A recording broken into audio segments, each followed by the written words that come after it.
The Joe Rogan Experience. Speaking of which, OJ's on Twitter. I saw that shit. Do you see that one guy who made a parody video of his welcome Twitter world? Like he made this weird dad video. It's so strangely, what's the word? Apocalyptic? No, disingenuous. Strangely disingenuous. I thought it was like a deep fake. Like he's acting again, but he hasn't acted in forever. And also maybe he's suffering a little bit from the football injuries because there's a struggle. I am very sensitive to people that have been hit in the head a lot of times, struggling to talk. Yeah. Because I look for it. I see it in people I don't want to see it in, and it's scary. And we all talk about it. Like people that work for the UFC, fighters, trainers, just people who do kickboxing. Everyone talks about seeing certain folks starting to slip, and some folks will start to talk about it about themselves. That they're having a problem. Yeah, and that's what I got when I was listening to that. It's like, hello, Twitter world. All right, I didn't pick that it's up. It's O.J. Simpson. Yeah, I can dispel some of the BS the people have been saying about me with no accountability. Yeah.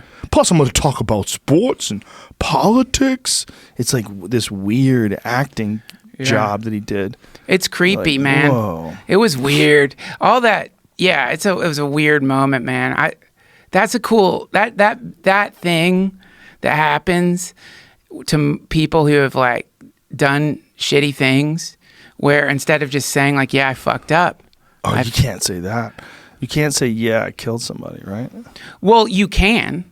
But if you do that, you're going to suddenly, and it'll be, I think for anybody who's done shitty things, the moment you just say it, you get to be standing again on the real ground, like the real terrain, instead of like the bullshit world you've been living in. But when you decide not to do that, then you do have this like, it's like the uncanny valley. Like you have this like android quality to you because you're not reflecting reality. You're reflecting reality after you put lipstick on it and sunglasses and combed its hair. Yeah. Put some perfume on it, got it a nose job, got ass implants. And that's your fucking reality is this super plastic, like someone who's been getting plastic surgery for years. And so you're pretending that that's your existence. You see it, man, when like people are getting sentenced for killing people, and they're like, the look on their fucking face is like so confused because they have created this valley in between that person and the person they are, and they've split in half essentially, and they can't deal with it. That's why so many people who've murdered people will say, I wasn't there, I don't remember, it was a dream, I didn't know, I didn't do it. And Gacy, I should be sentenced for running a funeral home without a license. He was saying when he was out of town, people were burying dead kid bodies under his fucking house. And he meant it. He tricked himself enough. Really? Absolutely. Because otherwise you have to deal with the fact that you are a murderer, that you killed you strangled fucking kids, that you dress like a fucking clown, and like killed kids.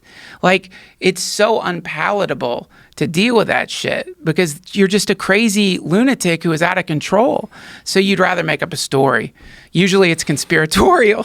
Somebody's like, hey man, you know where you can bury those kid bodies?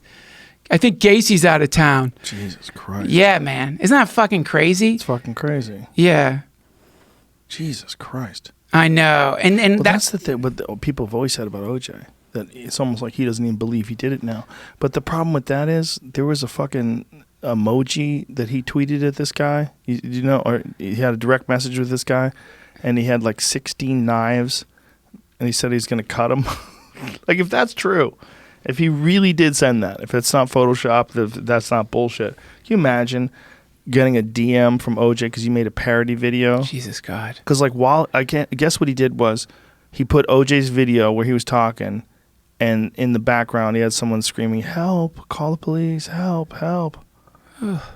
And so then OJ sends him this direct message, allegedly. Who knows if it really happened? Who knows? But if it did, dude, I would like find a cave somewhere. I would want to move to the Himalayas. I couldn't deal with it, man. Hello, Twitter world.